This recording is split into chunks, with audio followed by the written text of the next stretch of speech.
All of the Real Talk interviews are now available in one place, categorised into topics. Some of them even have bonus downloads, so jump on over to our site and check them out. The link is in the description below. Welcome again, Brent. Thank you. Thanks for having me. So he's kind of become our go-to lawyer guy, which is really handy at this time, obviously. And today's kind of topic is a reality check. You know, it's a very changed and tough environment, and some businesses aren't going to make it. And I think the purpose of today's discussion is for us to have a bit of a bird's eye view about some of the options you've got as a business owner and what the onflow from choosing those options can be, and what they like for you. Yeah. So Brent, do you want to just kick us off with a little bit about the context of today, and then we'll dive into it. Yeah. So look, for a lot of businesses right now, it's going to be about business hibernation, right? So business cash flow is turned off for a lot of people, and it is about hibernating through this period so you can come out and survive on the other side. And for a lot of businesses, that's going to be possible, and there's some really good strategies that business owners can implement to do that. And for others, the reality is a bit more brutal, and liquidation is going to be a reality for a lot of business owners. And it might not be today, it might not be next month or 3 months or 6 months, but it is going to be the reality for some people. So it is a hard conversation to have, and as a business owner, you really associate your own identity with your business in a lot of ways. And so if it fails, there's a lot of sense of personal failure tied into that. And so people don't want to rush to that decision. And to be fair, there is no need to rush right now for most people, but it's about just being informed about what that looks like, and what you can do now to position yourself in a more advantageous position if you have to get to that point. Totally. Yeah, it is. I personally went through a liquidation 18 months ago, and coming up to you, and it is the key thing that you said there is around your identity. That business was me. That was my life. Yeah. And it was all just a real turning point in my, like, who am I? It was a question I was genuinely walking away with. So yeah, but we'll touch more a little bit on that as we get into it. So I guess the first kind of thing to discuss really is around restructuring, and how that can be done to be advantageous. Yeah. So I suppose right now, business owners need to be thinking about how they're going to reduce their expenses, and the key one for a lot of people is the lease, which we've covered off. Another big expense is around your staff, and for a lot of business owners and employees, the reality is they're going to have to restructure some of those roles, and they're going to need to restructure some of the business that they have and have previously done that might not be viable. So when it comes to staff, my recommendation is, as a business owner as well, more as a business owner than as a lawyer, is to have a very upfront conversation with staff and let them know what the position is, because we're being contacted by employees and employees right now, and when you're talking to an employer, it's pretty brutal. They don't have an option; they have to reduce their numbers. When you're talking to an employee, the automatic assumption is they're being a dickhead. They're not giving us a subsidy or whatever it is, but it might just be that the employer doesn't qualify because they can't retain staff. And so it's about having a really upfront dialogue, and you know what, some staff may actually come up with arrangements that work for them, for the collective, in terms of a collective reduction that kind of gets everyone a win. I guess you're kind of dealing with a lot of first-person perspectives here, and it's really about getting them into understanding that business itself isn't looked at over and above each other's perspectives. Yeah. I mean, my view is, as a business owner, if you can hibernate this business and come out the other side and survive and thrive, then that should be your goal. And unfortunately, for a lot of businesses to survive, it means reducing staff numbers, because they are one of the biggest expenses on the P&L. Yeah, for sure, for sure. And then obviously that kind of does lead into that conversation around redundancies. And I think one of the key things around that is probably a bit of a a topical overview of what's legal and what's not. Yeah, because they've got to be done right, They do. And my view, and it is only my view, and maybe one day I might be proven to be wrong. But look, traditionally there's a big, long process that is required to implement a redundancy, and that could take a month. It could take 6 weeks, and that's not ideal and it's not practical in today's environment. So my personal view is we can just take that process, which might otherwise be 4 to 6 weeks, and just truncate it right down into under a week, maybe a few days. And my view is, as long as you meet all the critical steps, then you're going to be relatively safe. So, for example, to implement a solid redundancy process, you need to have a proposal. That proposal needs to be delivered to staff, and they need to have an opportunity to consider it. Once they've considered it, you need to give them an opportunity to consult, and so you should genuinely approach that, and you should consult the staff, see if there's some alternatives that they've come up with, and only then make a decision. So after that consultation phase, then you make a call, and then you implement your decision. So as long as you have those key steps built into your process, I think we can just bring the time frames right down. Right. So, and the important thing is really understanding that this is kind of a bit about, it's about ensuring the boat doesn't sink on some levels, right? Yeah. So if there are other alternatives that you could take that will also mean the boat won't sink, consider and explore those options as well before you sort of cut someone free. Yeah. And some other real quick ones are, if you have creditors that you can't pay right now, front foot that, get on the phone, let them know your situation, and have a conversation about a payment arrangement. And I think a lot of creditors are going to be fairly understanding, especially if you're front footing it. And so having those conversations are going to be helpful to spread it out once you're out of lockdown, and also the IRD, because if you've been a business that's been humming along and then suddenly cash flow stops, you're going to be struggling to pay your current your IRD obligations. And so again, having a conversation with IRD, putting in a proposal around a payment arrangement is going to be the right thing for some businesses, and also making sure that as part of that proposal, you're getting penalties written off and making sure they don't continue to accrue, because they're an absolute killer if the switch is not turned off. Not addressed. Yeah. And again, it's about upfront conversations and deal with the IRD upfront. Generally speaking, the IRD are pretty. You kind of want to treat them just as another creditor, and they're pretty good to deal with if you're good with them. Yeah. It's when you duck, dodge, and hide, and don't communicate that they become a nasty creditor. Yeah, absolutely. And so I guess the the next sort of the topic of conversation is around liquidations. And again, before we dive too deep, do you want to maybe just give a bit of an overview from a legal standpoint, what it means, what essentially processes, and then we can maybe dive into some. Yeah. So look, I think the starting point is we'll just go right back to the basics here. If you have a company, that company is a separate legal entity, and so if it is put into liquidation, that doesn't mean that the directors are bankrupt. And I suppose that's a misunderstanding that I often deal with when I'm talking to business owners.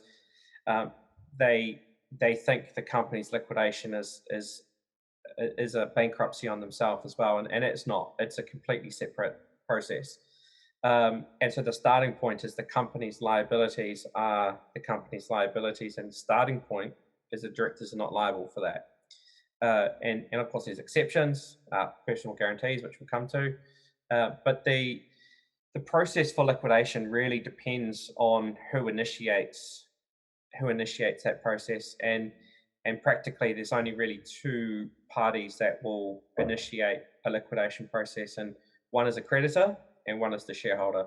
And I think if you can avoid a creditor liquidation, you should, because they get to choose who the liquidator will be, and their professional advisors will give them a heads up on who they should choose, and they're probably going to have a relationship with them in some way. The professional advisor and the liquidator are going to have some relationship. Yes. And they can then steer where that liquidation goes. And if I'm acting for a creditor, I want a liquidator that I've worked with for 9 years to be appointed, because I know he's going to take an aggressive approach. Mm-hmm. And if there's an overdrawn current account that the director has, or some intercompany transactions, he's going to pursue it like a dog with a bone. Figure out where that money's gone. Yeah. And liquidators have phenomenal powers. I mean, they could go back 6 years for your drawings on your current account and claw it back. They can look at transactions to third parties even for 2 years prior to liquidation and claw that money back as a voidable transaction. They can go to your bank, to your lawyer, to your accountant, and get all of the information that you would be entitled to as a director, and they can rebuild all of that knowledge. So having a feral liquidator in your backyard is really unhelpful. So if if shareholders think their company is insolvent and there's no way around avoiding a liquidation, then they should trigger that process themselves and get a liquidator in there that's not going to be as feral. And I suppose that's a good point to talk about the obligations of liquidators, because I think the way I kind of lump them together is you have things that liquidators must do, and then you've got things that liquidators can do. So if the company has assets, the liquidator must go and take possession of them, sell them, realize them, and distribute it in accordance with the Companies Act, which is to themselves first. And then there's a list of priorities.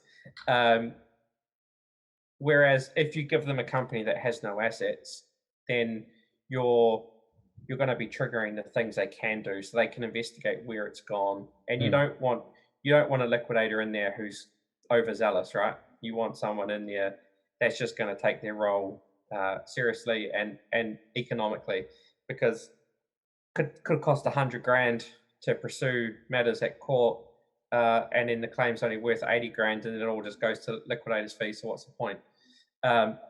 So you want someone in there that's going to be proportionate. And I suppose there is a perception that a shareholder appointed liquidator is going to be friendly to the shareholders.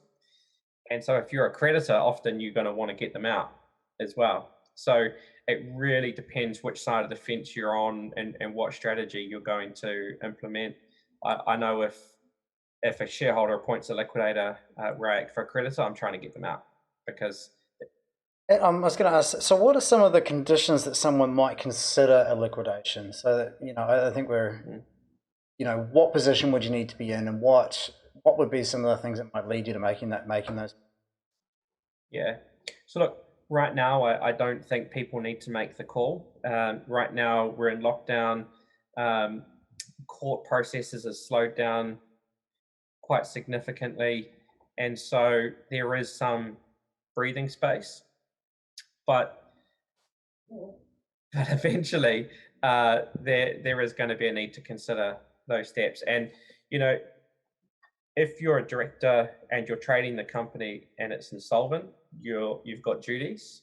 And if you trade the company and it's insolvent, that's reckless trading, and you can actually be personally liable for the debts that you incur on behalf of the company during that period.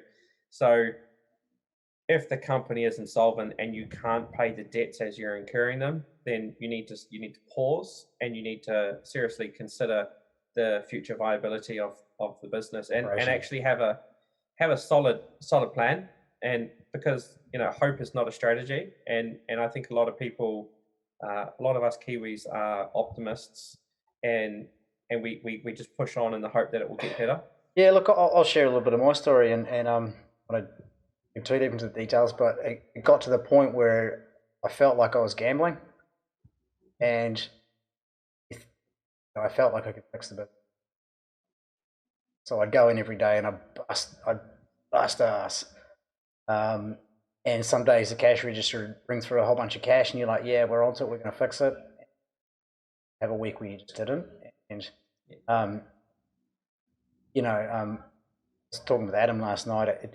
Kind of like you get a little bit addicted to the rush, kind of like on some levels like a junkie does. And so I echo what you're saying there, is if you're aware of a situation, take the advice early rather than bitching it out. Yeah, absolutely. And I suppose you put in place these corporate structures to protect yourself. I mean, that's why we have a company. We don't trade under our own name for that reason.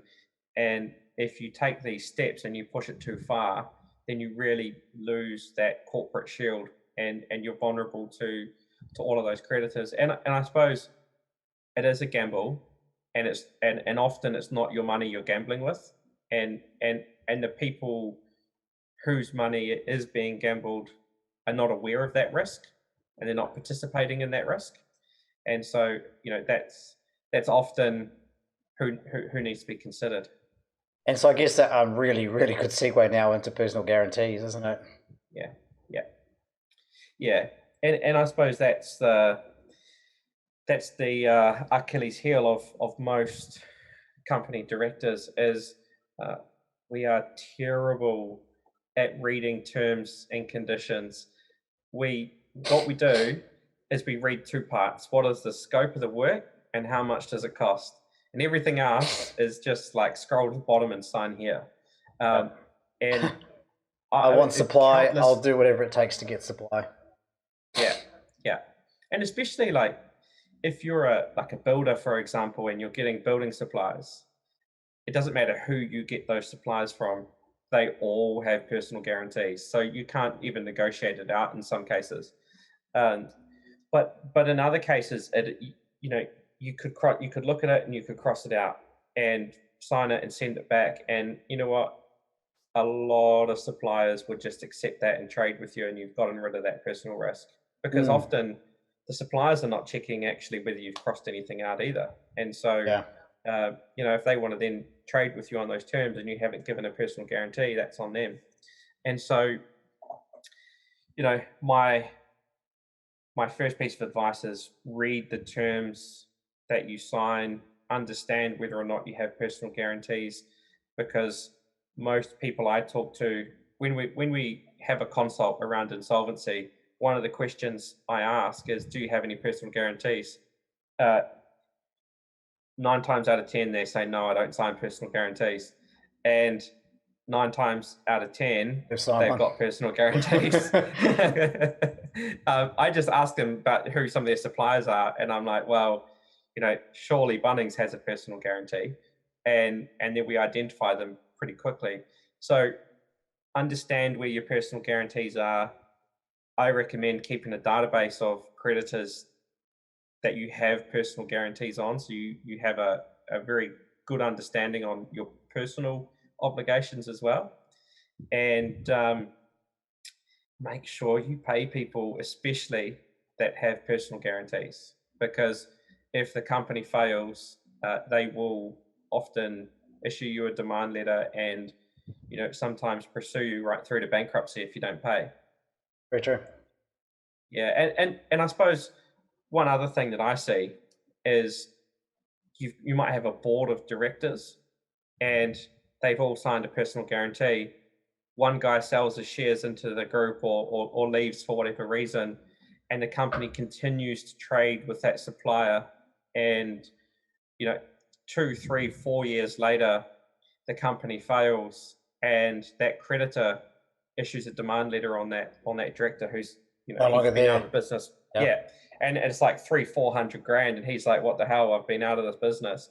The reality is he's going to be liable, she's going to be liable for that guarantee that they've given.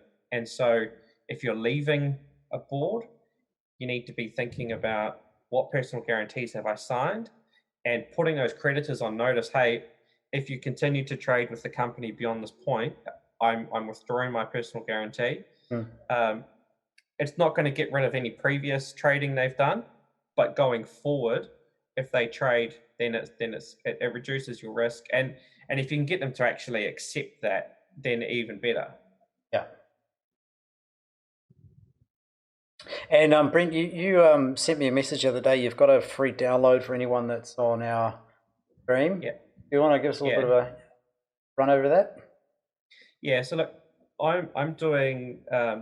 So starting point is we do free 30-minute legal consults at Norling Law, and those are getting booked up every day at the moment, and we're answering a lot of the same questions. And so what I did was put in this book pretty much all of the questions, or the answers to all the questions that we are getting at the moment. And it is about business hibernation. So it's about the things you can do to hibernate, to reduce your expenses and increase some cash flow over this period. And it's available on our website. All of the Real Talk interviews are now available in one place, categorised into topics. Some of them even have bonus downloads, so jump on over to our site and check them out. The link is in the description below.